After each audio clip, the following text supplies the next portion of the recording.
تو آئیے ہم دیکھتے ہیں کہ ہمارے اوپر کیا فرائض عائد ہوتے ہیں اور ان فرائض کو ادا کرنے یا ان حقوق کو ادا کرنے میں ہمارے لیے اللہ سبحانہ وتعالیٰ کے ہاں کیا کیا فائدے ہیں اور دنیا میں بھی ہمیں اس سے کیا حاصل ہوتا ہے. سب سے پہلی بات یہ ہے کہ شوہر کا حق ادا کرنا ایمان کی حلاوت کا باعث ہے. یعنی یہ ایمان کا ایک حصہ ہے, اس سے ایمان کی مٹھاس حاصل ہوتی ہے. اگر کوئی عورت بہت عبادت گزار ہے, رات بھر تہجد پڑھتی ہے اور دن بھر روزہ رکھتی, لیکن شوہر کا حق ادا نہیں کرتی, تو ایمان کی حلاوت نہیں پا سکتی. معاذ بن جبل سے روایت ہے کہ اللہ کے نبی صلی اللہ علیہ وسلم نے فرمایا, عورت اس وقت تک ایمان کی حلاوت نہیں پا سکتی, حلاوت مٹھاس, سویٹنس, جب تک اپنے شوہر کا حق ادا نہیں کرتی. اس لیے اس کو معمولی چیز نہیں سمجھنا چاہیے کہ ہماری مرضی ہے تو ہم حق ادا کریں گے, نہیں ہے تو نہیں. اگر حق ادا نہ کیا تو یہ دراصل ایمان میں کمی کی علامت ہے, یا اس سے ایمان میں کمی آنے کا اندیشہ ہے. عبداللہ ابن عمرو ابن عاص کہتے ہیں کہ رسول اللہ صلی اللہ علیہ وسلم نے فرمایا, اے عبداللہ, مجھے بتایا گیا ہے کہ تم دن کو مسلسل روزے رکھتے ہو اور رات کو مسلسل قیام کرتے ہو. میں نے عرض کیا, ہاں اے اللہ کے رسول, میں ایسا ہی کرتا ہوں. آپ نے فرمایا, ایسا نہ کرو, روزہ رکھو بھی اور رات کو بھی قیام بھی کرو اور آرام بھی کرو, اور کبھی روزہ نہ بھی رکھو, کیونکہ تیرے جسم کا بھی تجھ پر حق ہے, تیری آنکھوں کا بھی تجھ پہ حق ہے, اور تیری بیوی کا بھی تجھ پر حق ہے. یعنی جہاں ایک طرف عورت کو بتایا گیا کہ اس کا ایمان اس وقت تک مکمل نہیں ہوتا جب تک کہ شوہر کا حق نہ دے, دوسری طرف مرد کو بھی یہ بتایا گیا کہ جب تک بیوی کا حق ادا نہ ہو اس وقت تک اس کے بھی عمل میں کمی رہ جائے گی, کیونکہ خالی روزے اور رات کی عبادت کو ایک اچھا مسلمان ہونے کے لیے کافی قرار نہیں دیا گیا. آپ نے نہیں فرمایا اچھا تم تو بہت اچھا کر رہے ہو اور ایسے ہی کرتے چلے جاؤ. آپ کو سمجھ آ گئی کہ جو شخص روز روزہ رکھنے والا اور رات بھر وہ اللہ کی عبادت کرنے والا ہو, وہ لازماً حقوق العباد سے غافل ہوگا. پھر اسی طرح دونوں کا ایک دوسرے پر یہ بھی حق ہے کہ وہ ایک دوسرے کے راز فاش نہ کریں, ایک دوسرے کی باتیں یا سیکرٹ جو آپس کے ہیں وہ کسی تیسرے تک نہ جانے دیں. قرآن پاک میں آتا ہے کہ ہن لباس لکم وانتم لباس لہم, تم ان کا لباس ہو, وہ تمہارا لباس ہے. یعنی ایک دوسرے کو ڈھانکنے والے, ایک دوسرے سے قریب ترین رشتے والے. اب جسم اور لباس کے بیچ میں کوئی تیسری چیز نہیں ہوتی. اسی طرح ہسبینڈ وائف کے ریلیشن شپ میں کوئی تیسرا نہیں ہونا چاہیے, ہاں وہ ماں باپ ہی کیوں نہ ہو. تو چھوٹی چھوٹی باتیں ان سے نہیں شیئر کرنی چاہیے, اور خاص طور پر جو پرائیویٹ لائف کے واقعات ہوتے ہیں یا جو ہسبینڈ وائف کے کلوز ریلیشن شپ کے چیزیں ہوتی ہیں, وہ تیسرے شخص تک, چاہے فرینڈز ہوں یا بہنیں ہوں یا ماں باپ ہوں, کسی تک نہیں جانی چاہیے. ابو سعید خدری کہتے ہیں رسول اللہ صلی اللہ علیہ وسلم نے فرمایا, قیامت کے دن اللہ کے نزدیک سب سے برا شخص وہ ہوگا جو اپنی بیوی کے پاس جائے اور بیوی اس کے پاس آئے اور پھر وہ اپنی بیوی کے راز کی باتیں لوگوں کو بتائے. یعنی بالکل جو پرائیویٹ ریلیشن شپ ہے اس کو لوگوں میں بیٹھ کے, مجلسوں میں بیٹھ کے یا اپنے فرینڈز میں بیٹھ کر ڈسکس کرے. ایسا شخص جو ہے قیامت کے دن اللہ سبحانہ وتعالیٰ کے نزدیک سب سے بدترین شخص ہوگا. پھر اسی طرح یہ کہ زندگی کے جتنے بھی بوجھ ہیں, جو بھی ذمہ داریاں ہیں, دونوں کو مل کر اٹھانی چاہیے. یعنی کہ شوہر سارے کا سارا کام بیوی پہ ڈال دے کہ کماؤ بھی خود اور پکاؤ بھی خود اور لاؤ بھی خود اور سب کچھ خود کرو, اور بچوں کی تربیت بھی سارا تمہارا ہی ذمہ ہے. یہ بھی بہت بڑی زیادتی کی بات ہے, اور اپنے فرض کو ادا نہ کرنا یہ بھی دراصل بیوی کے حقوق میں کمی کا باعث ہے. اور اسی طرح اگر بیوی کوئی بھی ذمہ داری نہیں لیتی اور شوہر کی کوئی بھی ڈیمانڈ پوری نہیں کرتی تو یہ بھی دراصل ایک زیادتی کی بات ہے اور شوہر کے حق میں کمی کی.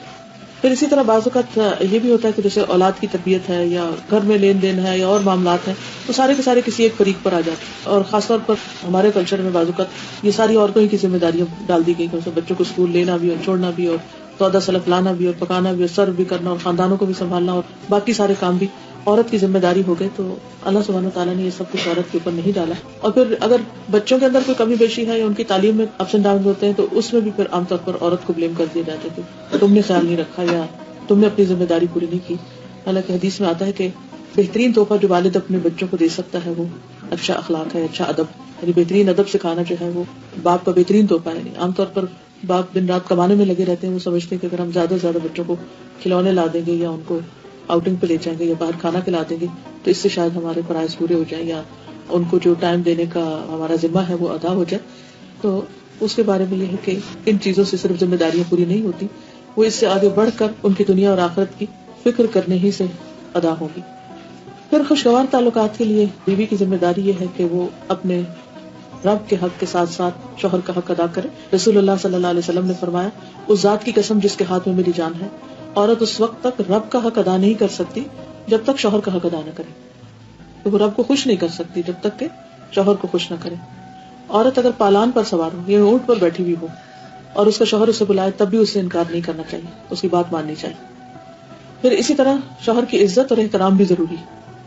یہ سمجھا جاتا ہے کہ شاید یہ صرف پاکستانی کلچر ہے، یہ ہمارے معاشرے میں ہے.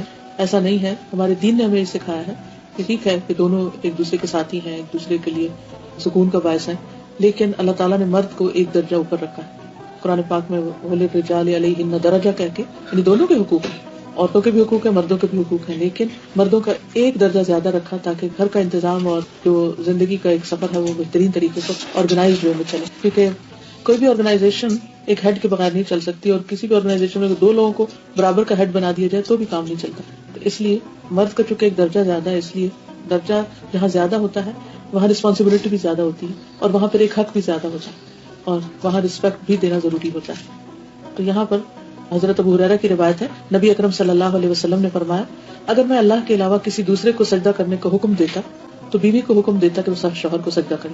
یعنی حکم دیا نہیں گیا، لیکن اس سے یہ پتہ چلتا ہے کہ شوہر کا حق کتنا بڑا ہے. لیکن اس کا یہ مطلب نہیں ہے کہ وہ شوہر کی ہر الٹی سیدھی غلط بات سب مانتی رہے. اس میں جو ٹھیک ہوگا اس کو ماننا لازم ہے، اور جو غلط ہے اس کو ماننا ضروری نہیں ہے.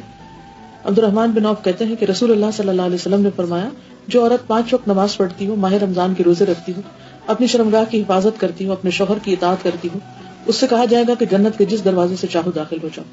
لیکن یہ جو شوہر کی اطاعت کی بات ہے یہ معروف میں ہے، کیونکہ ایک عام اصول کی بات ہے کہ لا طاعۃ لمخلوق فی معصیۃ الخالق، کہ کسی مخلوق کی اطاعت جائز نہیں جہاں خالق کی نافرمانی ہو. یعنی جہاں اللہ تعالیٰ کی نافرمانی ہو رہی ہو وہاں پر شوہر کی فرما برداری ضروری نہیں ہے.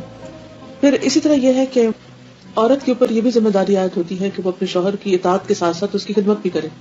جس طرح شوہر گھر سے باہر سب کچھ کمانے کا ذمہ دار ہے، تو اسی طرح عورت گھر میں آرام اور سکون فراہم کرنے کی بھی ذمہ دار ہے. حسین بن محسن سے روایت ہے کہ ان کی پھوپھی کسی کام سے رسول اللہ صلی اللہ علیہ وسلم کی خدمت میں حاضر ہوئی. آپ نے ان کا نام پوچھنے کے بعد فرمایا، کیا تم شادی شدہ ہو؟ اس نے عرض کیا، جی ہاں. پھر آپ نے دریافت کیا، تمہارا اپنے شوہر کے ساتھ کیسا رویہ؟ انہوں نے عرض کیا، میں نے کبھی ان کی اطاعت اور خدمت میں کسر نہیں چھوڑی سوائے اس چیز کے جو میرے بس میں نہ ہو. آپ نے فرمایا، دیکھ لو تمہارا اس کی نظر میں کیا مقام ہے، کیونکہ وہی تمہاری جنت اور وہی تمہاری جہنم ہے. یعنی ایک عورت کا اگر شوہر خوش ہے تو اس کے لیے جنت میں جانے کا راستہ ہموار ہو جاتا ہے اس سے. اور یہاں بھی آپ نے فرمایا وہی تمہاری جنت اور وہی تمہاری جہنم ہے. مطلب یہ ہے کہ اگر وہ تم سے خوش نہیں، اور بجا طور پر ایک تو ہوتا نا ناروا کے مطالبے، ایسی چیزیں جو عورت کے بس میں ہی نہ ہو یا اس کے لیے پاسبل ہی نہ ہو، تو وہ تو الگ ہے. لیکن جہاں جان بوجھ کر وہ حق میں کبھی کرتی یا اس کو کچھ سمجھتی نہیں یا اس کے مقابلے میں دوسروں کو زیادہ اہمیت دیتی، تو یہ بات درست ہے. تو آپ نے فرمایا وہی تمہاری جنت اور وہی تمہاری جہنم. پھر اسی طرح عورت کے اوپر یہ بھی لازم ہے کہ وہ اس طریقے پر رہے کہ شوہر دیکھے تو خوش ہو جائے. یعنی بیوی کا حال حلیہ، اس کا اٹھنا بیٹھنا، بات کرنے کا انداز، معاملہ کرنے کا انداز، یہ شوہر کے لیے ایک اٹریکشن کا باعث ہو. یہ بھی اس کے لیے اجر کی بات ہے. عبداللہ بن سلام کہتے ہیں رسول اللہ صلی اللہ علیہ وسلم نے فرمایا، بہترین بیوی وہ ہے جس کی طرف تم دیکھو تو وہ تمہیں خوش کر دے، جب تم کسی بات کا حکم دو تو وہ بات پوری کر دے، اور تمہاری عدم موجودگی میں تمہارے مال اور اپنی ذات کی حفاظت کرے. یعنی اپنی شرم و حیا کی بھی حفاظت کرے، اور گھر پر جو بھی اس کے کسٹڈی میں شوہر کا مال یا راز یا کوئی بھی چیز ہے ان سب کی بھی حفاظت کرنے والی.